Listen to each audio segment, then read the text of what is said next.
So today I am going to be doing a little bit more winter sowing, or AKA milk jug gardening. I've already done, I think, about 10-ish jugs, maybe a little bit more, of some perennials, and I think a few cold hardy annuals.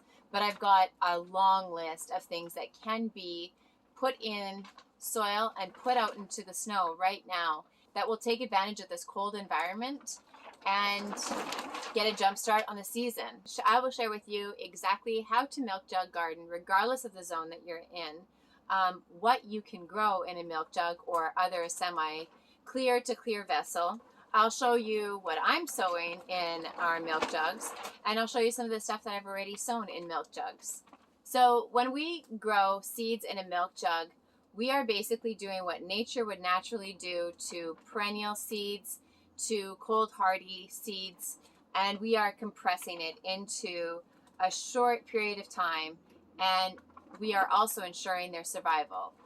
Something like a perennial seed or a tree seed or a fruit seed gets dropped in the fall time, and then it gets covered in a layer of snow and frost, and it sits there all winter till summertime comes, or till springtime comes around, and it breaks through its seed coat. That process is called stratification.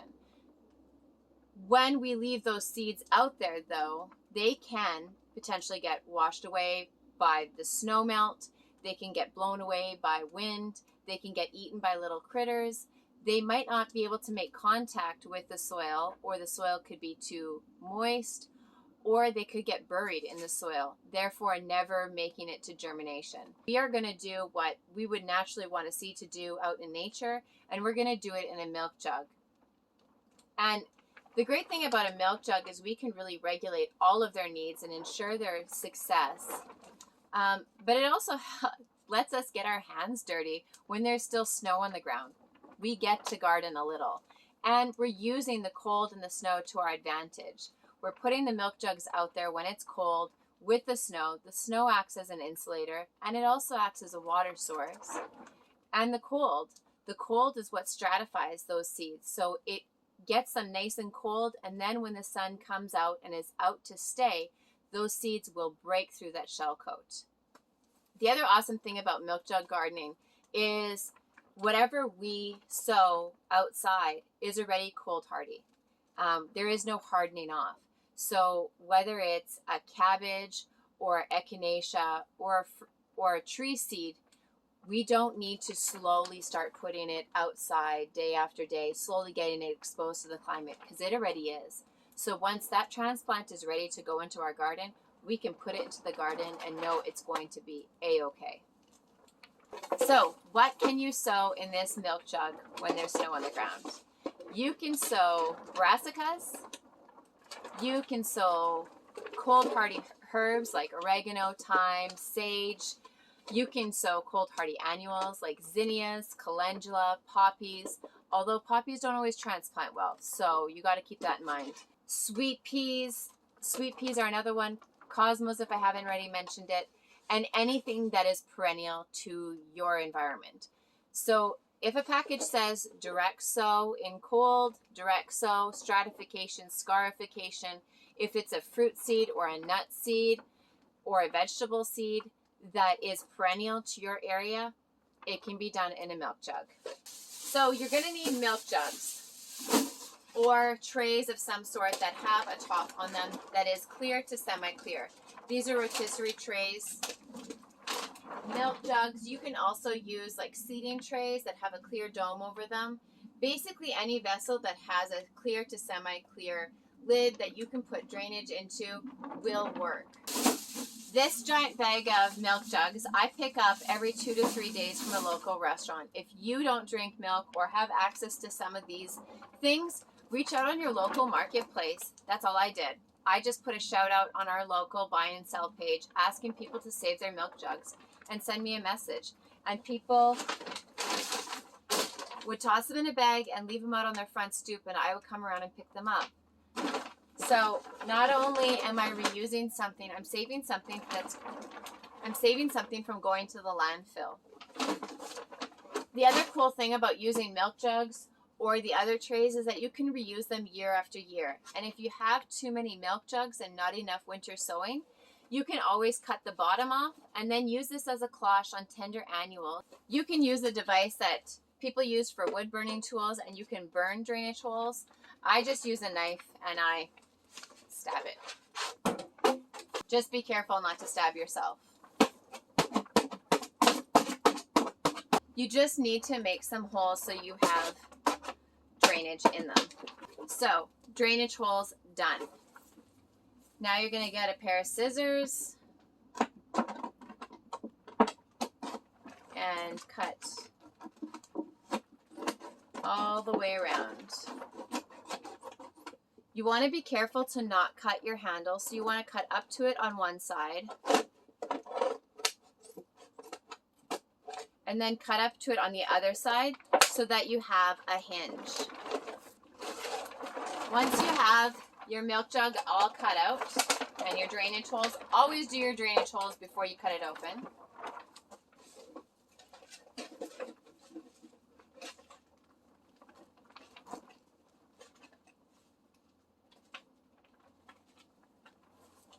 You're going to want to fill it up with a good potting mix, a seed starting mix, a seed starting mix.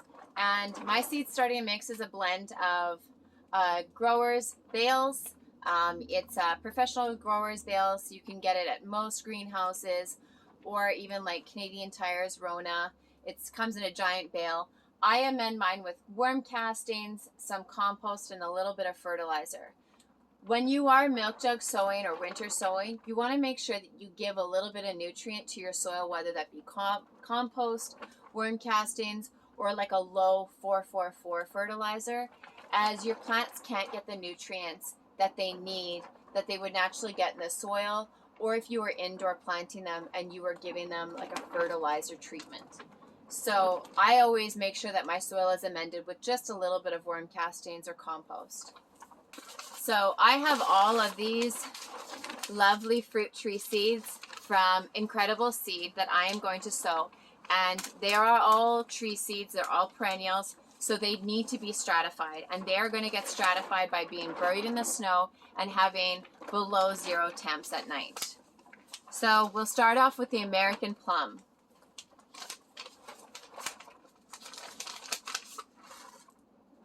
And I should have 10 seeds in here. And this is why a seed needs to be stratified. If you've ever eaten a plum, you know it's got a very, very hard seed shell. And so it needs that cold process to give strength to that tiny seed inside to break through this shell. If I have 10 seeds, I'll do 5 to a jug.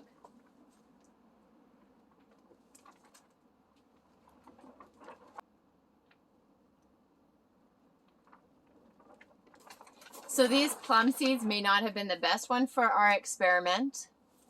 After reading the pack, they do need a soaking period of 24 hours. Then they need to be followed with 60 days warm, followed by a moist stratification, followed by 120 days cold. So I'm just going to use 4 seeds and experiment with this one. So don't do what I do. Read through your packages and learn from my mistakes. But I will still experiment with the plum seeds. I don't have my water bottle down here, so I'm going to set these in a pail of water and let them soak up and do the rest of my seeds in the meantime.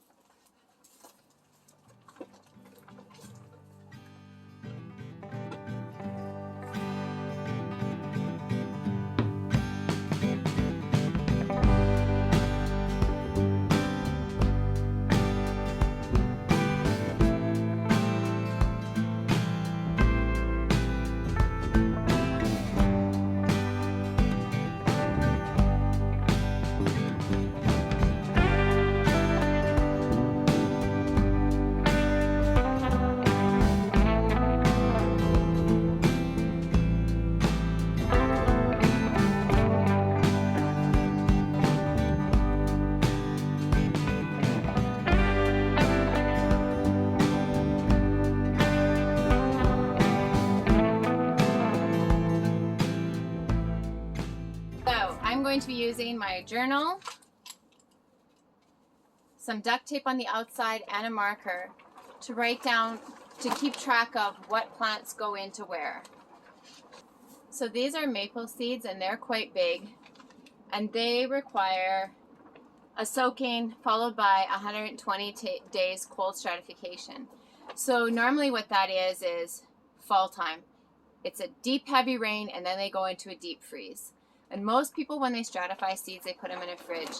I, however, won't be doing a soak, but I will be putting them in here. And I'm going to leave, even if I did all the seeds, for me to replace this seed packet, if the experiment does go wrong, is like $5.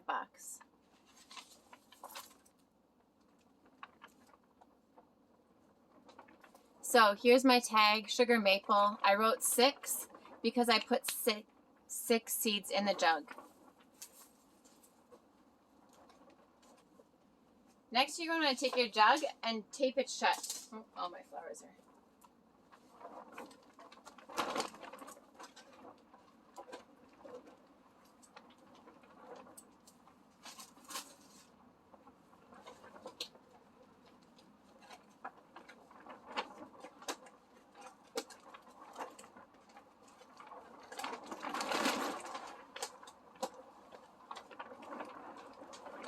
When you tape your jug shut, I just tuck it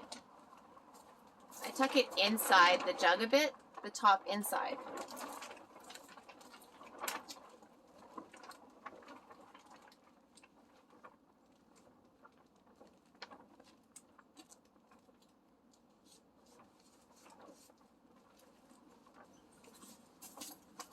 And there you have it. If it's open a little bit here, that's okay. You can write on your jug. Sometimes this fades away, so I do several methods.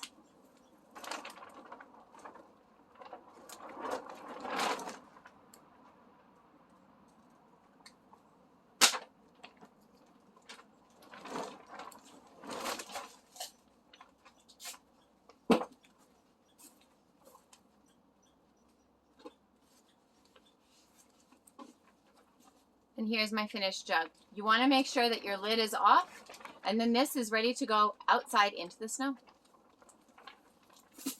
So these are all a bunch of medicinal herbs that I got from Restless Raven Homestead. And I had mentioned in another video about purchasing seeds, and I really like what Restless Ravens is doing on their farm, and I really wanted to support local. They're about, I believe they're about 14, 16 hours east of me. But I really like that they are trying to steward their own land, save seeds, and just become more reliant on themselves and their land and their animals. And so these are a bunch of medicinal perennials that she sells to just add a little bit more income to their homestead. So we've got elecampane, mugwort, mullein, hollyhock, wormwood, and marshmallow. I have worked with mullein and mugwort before. But never marshmallow, or actually the rest of them. I'm really looking forward to growing marshmallow the most, as marshmallow is known for upper respiratory, colds, bronchitis, that sort of stuff.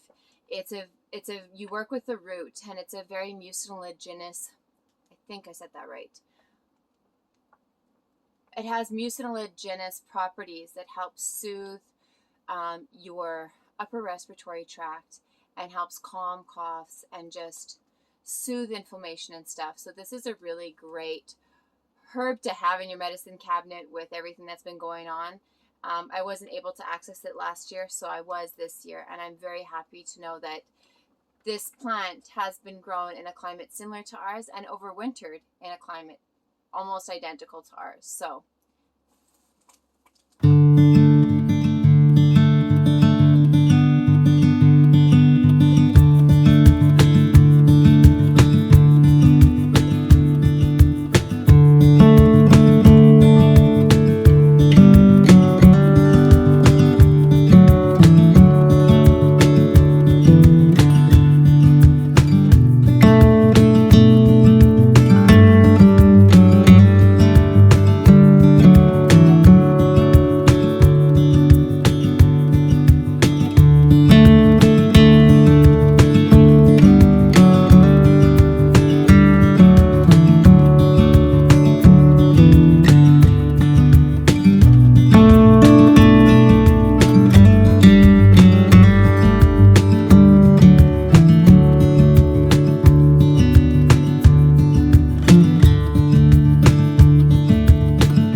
snow melts and warms up, it'll water them and it'll start warming the soil up in the milk jugs. And before you know it, seeds will start emerging. Over here, I have some more milk jugs buried. I did these ones last week. These are, in here is delphiniums, wild ginseng, wild ginger, high bush cranberry, wild ramps, and I believe that's it. And all those seeds, except for the delphiniums, I got from Forage Farm Fresh. And then that little hump there is a few more seeds milk jugs that I put in as well. Here is one other little collection of milk jug gardens that I have. There's some wild bergamot by the looks of it, and I'm not too sure what else is in here. If you're ever worried about your plants not getting snow or water, you can push snow in through the tops, but trust me, they are getting it.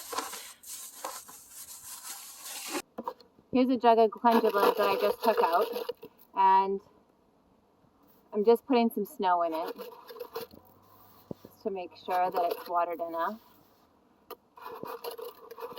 When your jugs start to sprout, you want to keep an eye on them. And as the days and nights start getting warmer, you want to make sure that you start opening your jugs. And that will vary depending on what you're growing in here and what the temperatures are outside. But typically once temperatures start hovering around 15-ish degrees Celsius, you can start opening these. And I mean, I personally still like to close them at night. It's really dependent on the size of the plant. Once your plant has got its second set of leaves, or its true leaves, as it's called, you can transplant them out. And typically you can transplant them out into another container to continue growing.